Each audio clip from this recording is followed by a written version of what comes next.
It was grief that drove Blackstone. Grief that drives all of us. Grief and the anticipation of grief. Grief is unbearable but unavoidable. Every bright moment is balanced on an abyss. It is the permanence of events, the unrelenting nature of time's arrow that we fear the most. When something is lost, it is not merely its absence, but the irreversible nature of its absence that we cannot bear. So close, but impossible to reach. Some say it is our attachment that makes this suffering unbearable, that all we need to do is let go.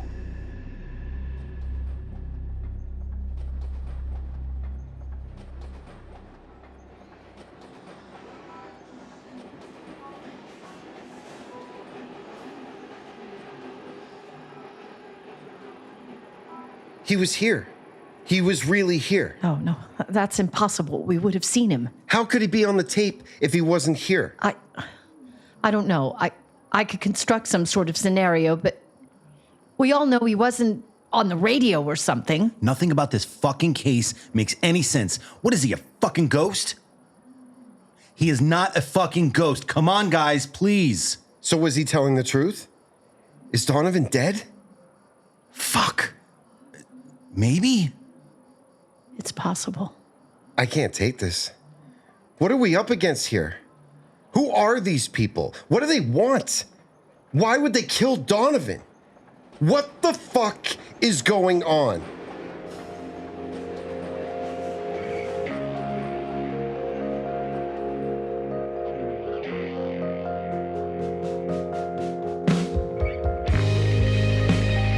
Man, that fog sure is persistent, huh, Jerry? I haven't seen fog like that since... I don't actually know. It's like it's all just vanishing. It's funny, isn't it, how frail the human mind is? How desperately it relies on continuity, on logic, on one thing leading to another. And so our poor, misguided heroes are desperate to believe that this fragile world, hurtling through the abyss, contains something called truth. The noosphere is a layer in the akashic substrate, shaped by and giving rise to conscious thought. Like all things, it is governed by principles. But what if...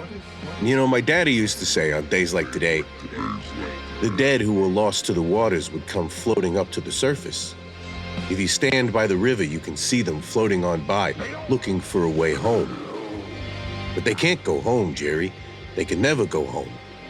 Because all they have is... grief.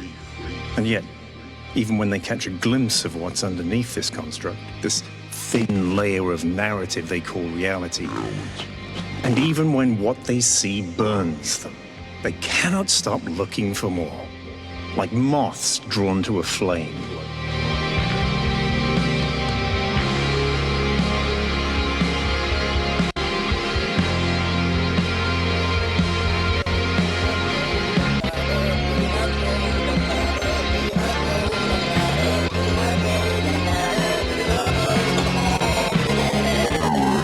That's right, Jerry.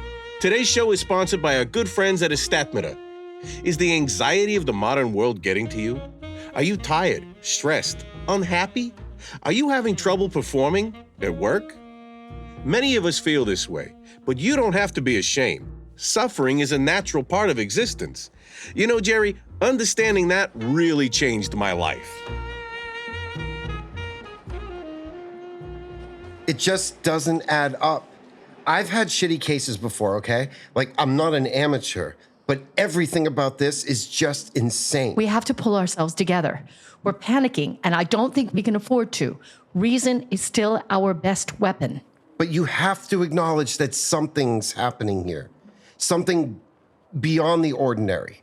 Let's not talk about ghosts or demons, but let's, like... I need us to acknowledge this. Okay? Do you understand? I can't pretend everything is normal. I agree. Same here. Good. We agree that we've encountered something outside our ordinary frame of reference. So we don't lie to ourselves, but we don't make assumptions either. We treat the situation as objectively as we can. Yeah, you're right. I'm sorry I freaked out. Dude, a creepy guy with black eyes invaded your dreams. It's all right to freak out. I would have shat myself. I came close. So, Daniel Ayres. What did he call himself? The Herald and the Serpent Bearer. Harold. Why is that so familiar? Maybe from one of the tapes? Yes. How could I forget that? I even made a note about it. We've been pretty overwhelmed. Here. Ascended into the abyss. In the place where all things turn, the voice spoke to me, saying, "The second herald shall be the scorpion. In the hall of dreams, he will sacrifice the lost children. There shall be neither mercy nor pity. The blood of the Lamb will prepare the opening of the gate. And the name of the gate shall be Terminus." That's why Terminus sounded so familiar. Terminus? It's something Renal Larry mentioned, a new synthetic drug that's about to hit the market. And the Scorpion is the second herald. I assume the Serpent Bearer is the first. He'll sacrifice the lost children. That's Henry and the other victims in Kyratzes Hall. And that somehow leads to Terminus. Do you think those were experiments? That would track. We found different versions of the same substance in the victims. Different iterations of the same drug. And they did this in an abandoned warehouse instead of a lab because? Because nobody would miss those people. Maybe something ritualistic too. It's all very culty. Let's focus on what we can actually do. Do we have any leads? Renal Larry is working on it. Until then, I don't think so. Then we set that aside for now. What else is there? Donovan? If it's true, I don't know what we could do except check the morgues. It's not like that'll bring him back. No. He was a good person. I don't think I've really absorbed the idea that he might be dead. I assumed he would come back and... No, we can't afford to get emotional now. If he's dead, then the best way we can honor him is to complete his work. What else have we got? I think Professor Barrow is our best lead. He told us to investigate... what was his name? Blackstone. William Stratford Blackstone. He founded the Sagittarius Hotel. Barrow also mentioned some kind of church, but he didn't elaborate. So, let's investigate Blackstone. Talk to Charlotte, see what else we can dig up about the guy. What about the tapes? They might make more sense if we understand the context. But maybe there's something crucial on there. Something we need to know now. You guys could go talk to Miss Donovan, and I'll keep listening Absolutely not. No, but Look, dude, you just had a terrifying fucking experience. We don't know what the Heralds or the Parson Tech or whoever the fuck we're dealing with is capable of. Let's be smart about this. We don't split up unless we have to. Okay, but just give me half an hour to put what I've got so far into some kind of order. I wish we could open the damn vault without Donovan. His paranoia is really coming back to bite us in the ass. Speaking of paranoia, you think we should keep recording everything? It's pretty annoying. He must have had a reason. I say we keep doing it even if it is inconvenient. All right, whatever you say, Blondie.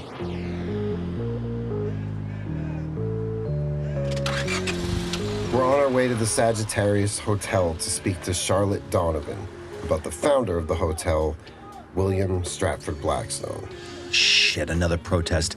Sorry, this is gonna take a while. What are they protesting? The mayor handed another contract to one of his buddies. You remember those weird statues they put up all over Midtown? The ones that look like Play-Doh people staring into mirrors? Yeah, The Urban Simulacra. That's the title. right. The company that made them is getting another $10 million to make more. But the subway repairs have been postponed again, even though there was a whistleblower who said that the situation was getting extremely dangerous and trains might derail. Typical.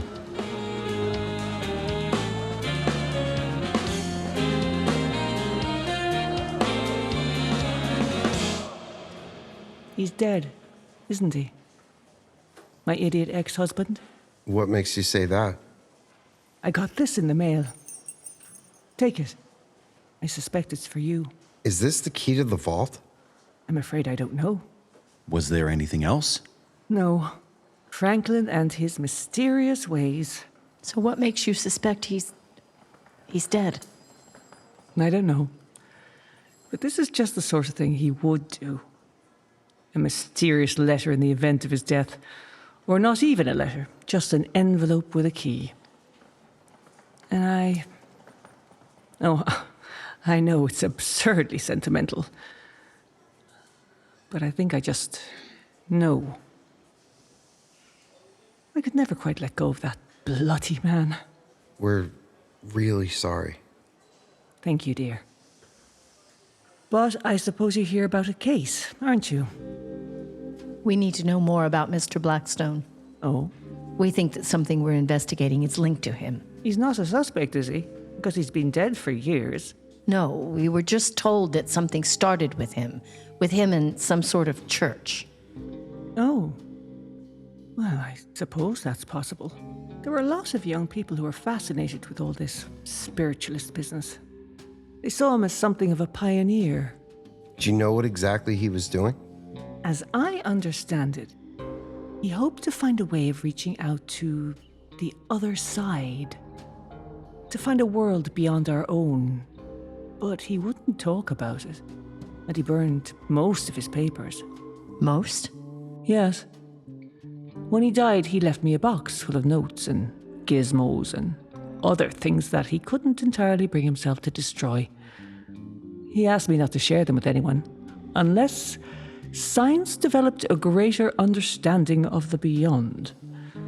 I never knew what he meant by that, and to be honest, the box has just been rotting away in the cellar. But you're welcome to have it.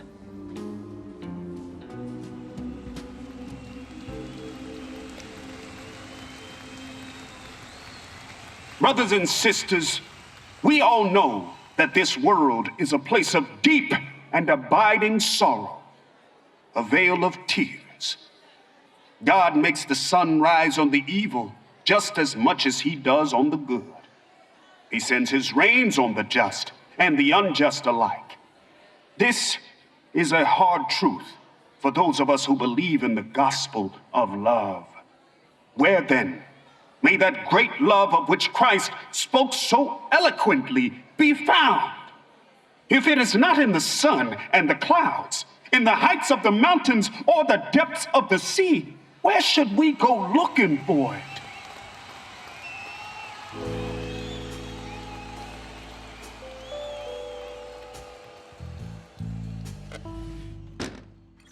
Here it is. This is everything I have. You can keep it. Thank you so much. It's nothing, dear. I hope it helps. We should head back. If you see anyone from Parsentech or anyone asks you any weird questions, call us immediately. I will. I promise. All right, let me carry this. I can carry it. It's easier for me. I have longer arms. What are you, a monkey? I'm taller than you.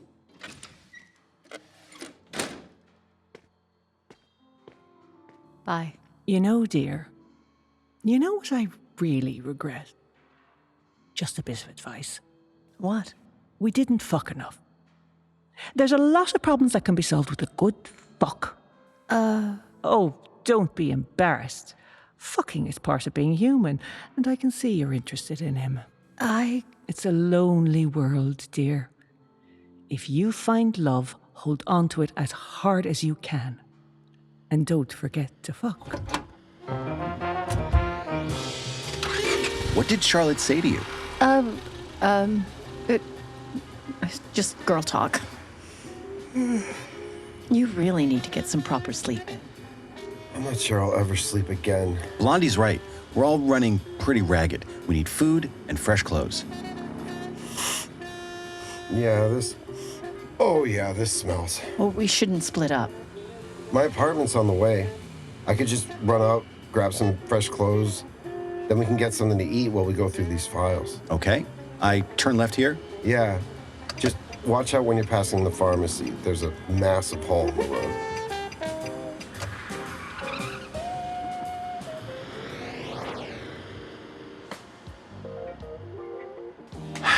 He's taking his time. We should have gone with him.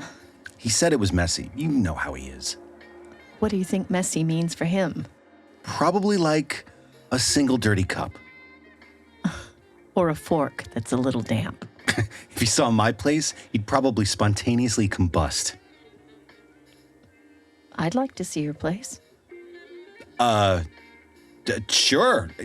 If I get rid of the pizza cartons and the bottles and the rats, it's actually not so bad. You sound nervous. Have you never taken a girl home? No, it's just that the rats get jealous. Well, just tell them to, I wish I could come up with something amusing. I'm sorry, I'm not good at this. And you think I am? I haven't been on a date since my wife left me. See? I can make things awkward too. You have a wife? Had. And a daughter. Welcome to the shitty life of Harrison Crane. Bet you wish you didn't open that door, huh? No. No. Tell me about them. I want to know you. I haven't talked about it to anyone, like, ever. I'm not sure I know how. It's been trashed. What? My apartment. What, they tossed your place? Yeah, pretty thoroughly. Did they take anything? No, but they left a message on the wall. Close your eyes or you will behold his throne. Fuck. I packed a bag. I don't think I can go back there for a while. Good. Okay, get in. We need to check our apartments.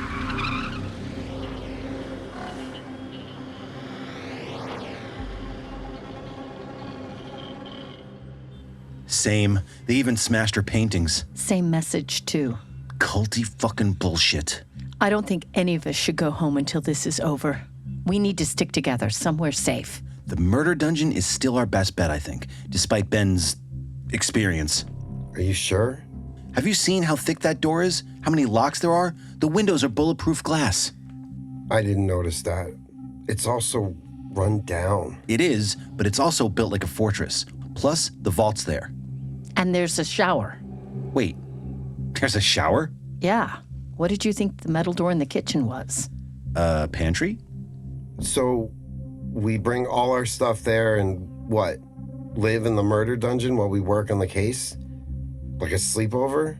I didn't know you were a 9-year-old girl, but yeah, like a sleepover.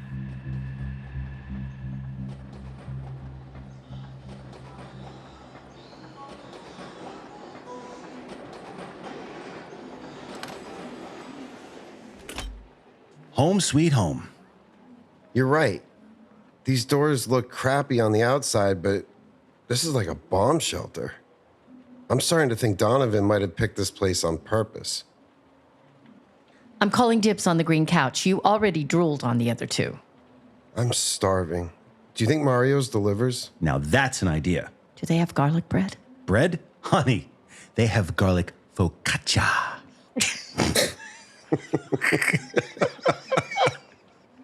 I think we're losing our minds. Hey, you're either gonna laugh or you're gonna cry. If everything's going to shit, we might as well laugh. Should we go through Blackstone's stuff while we wait? Why not? It'll take our minds off the hunger.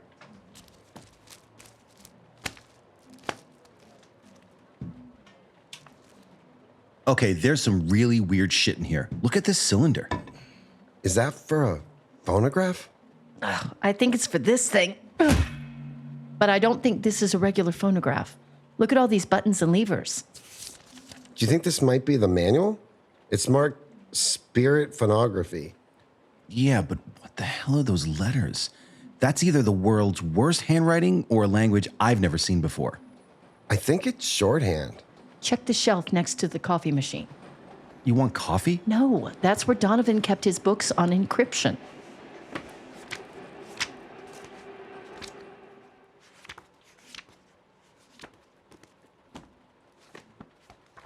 Got it. It's called the Pickman shorthand. I should be able to transcribe it once I get some food. Should be here any minute. Ha! I get it. Your order, Mr. Crane. Lee? In the flesh. Since when do you deliver stuff in person? You didn't get overthrown by Vincent or something, did you? Vincent remains as loyal as ever. But we need to talk, and this is the fastest way. What's up? May I sit? Sure. Susan, this is Big Dick Lee. Lee, this is the lovely Detective Susan Danton. You already know Ben. Nice to meet you, Susan. Hello again, Ben. Do you mind if I start eating? I'm starving. Go ahead. So, why all the secrecy? I'm afraid you made some pretty powerful enemies. No shit. Why do you think we just moved in here? It's not for the decor. Do you know a man called Lucius Finster? AKA Malachi Bidwell, AKA Victor Lamont? Yeah, we're familiar with his work. Some of his goons showed up at Mario's yesterday. Told me to stop associating with you. Stop providing you with information, or there would be consequences. And what did you say? I told them to go fuck themselves, of course. Of all the things I have in this life, what I value the most is my freedom. I worked long and hard, no pun intended, to get to the point where no one can tell me how to live my life. That includes Lucius Finster and his employers. I really appreciate that, man. But listen, you don't have to risk yourself. I'm not done. I have 2 more things to say. Number 1, I have a clue for you. A name and an address. Here. It has something to do with the Sagittarius Hotel and the 25th Precinct. That's all I know. And the person who gave me this paper is dead. Thanks. Number 2. You will notice a white car parked outside this building with 2 men in it, day and night. They work for me. And they will make sure nobody comes for you or your evidence. They can't follow you wherever you go, but they'll keep this place safe. Seriously, dude, that's a lot. Harry, you helped me when I was at my lowest. When everything I worked for could have been lost. You helped me learn to control myself. For that alone, I owe you more than a clue and some protection. But it's not just that. Do you know what I said about the people in Vathek halls? And how they can't be saved? Yeah? Finster and the people he works for. They're not just criminals. They don't just work outside the law. They're leeches. They're vampires. And they don't have an off switch. They're turning the whole city into Vathek halls, sucking everything dry until there's nothing left but despair.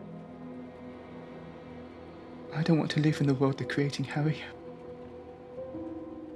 I haven't always been a good person. I struggle to have faith. But I'm trying, in my own way, to make this city slightly less miserable. To add a little bit of joy, a little bit of pleasure. Maybe even a little bit of grace. But these people, they just want to take and take and take. Even when it stops making sense. Even when whole neighborhoods are dying. Even when it's going to kill their own business. I can't even call this greed. Greed is selfish, but it has an element of self-preservation. This is insanity.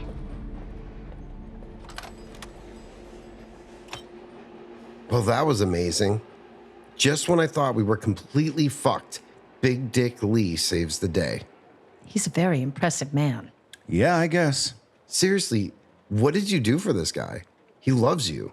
I just got him help when he needed it, okay? Help with what? Alcohol. That's funny. Funny? Funny how? Funny that you're so invested in this idea that you're an asshole when every person we meet keeps thanking you for helping them. Annie was the same, and you didn't even remember how you helped her. Yeah? Maybe that's because when I helped her, I was fucking drunk. No, I just meant that That I'm a good person? Yeah. Because you're a good person and you see everyone that way. But you don't fucking know me, man. I know that with all this crazy shit happening, it feels like we've known each other forever, but it's not true. You've known me for what? A week? The worst you've seen me is hungover, okay? You want to see what it's like when I'm drunk? You want to see what it's like when I go into a fucking flashback? You want to hear about the shit that I did in the fucking war? Huh? You think my wife left me because I'm a little bit of a grump?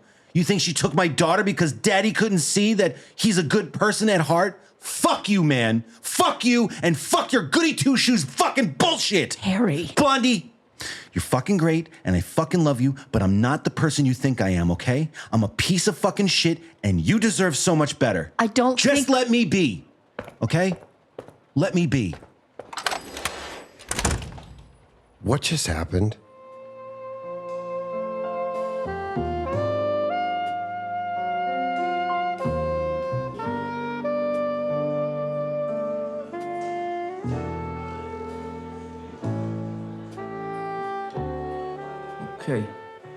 Okay, so I go to her and I tell her, is it me?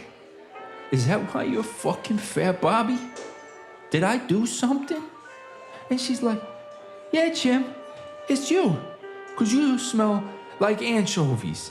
And I'm like, well, what the fuck am I supposed to do? I'm knee deep in fucking anchovies all day. You know, when I go to sleep, all I see is this stupid little fucking eyes just staring at me. And I use plenty of soap, plenty. And I scrub at that fucking smell, man.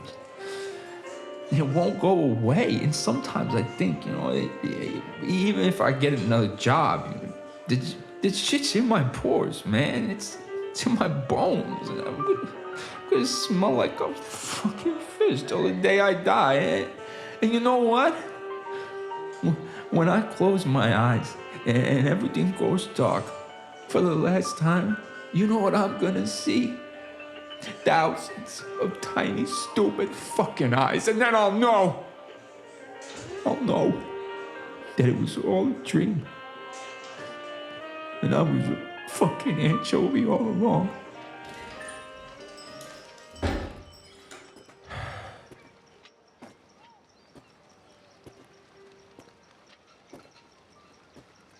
Harry, what's up, man? How are you? I have seen better days. Shit, what happened? I almost fucked up somebody's life. Got too close. Got way too close.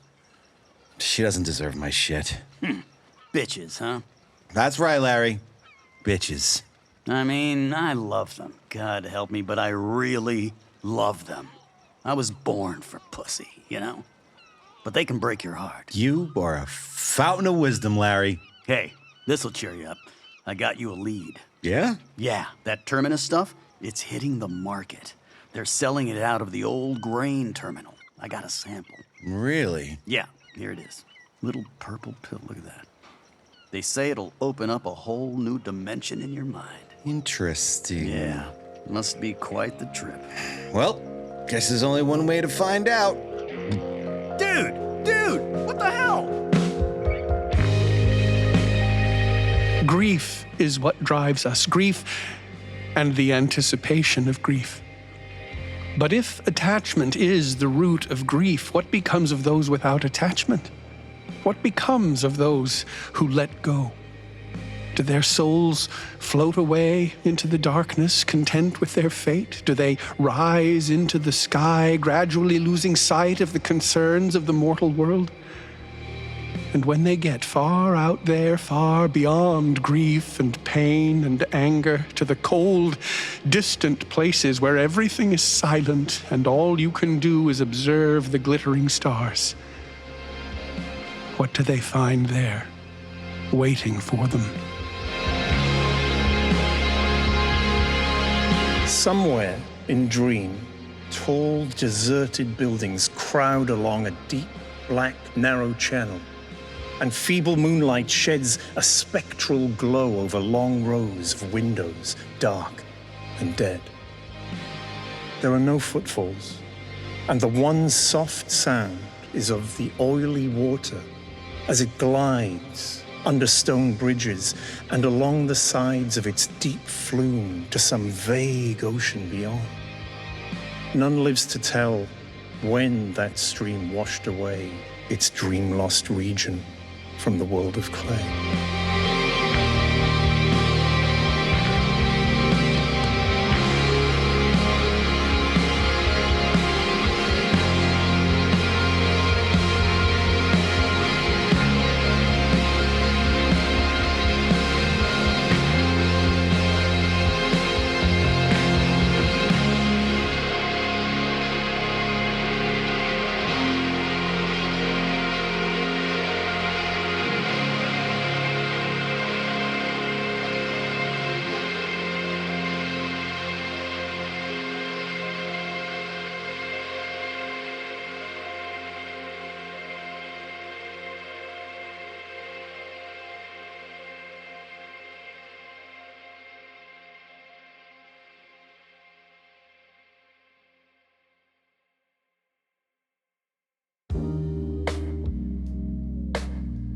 AZATHOTH Blues, written and directed by Jonas Kyratzes, with music and sound by Christodoulou, or, to speak their names in the ancient tongue, Jonas Kyratzes, και Christos Christodoulou.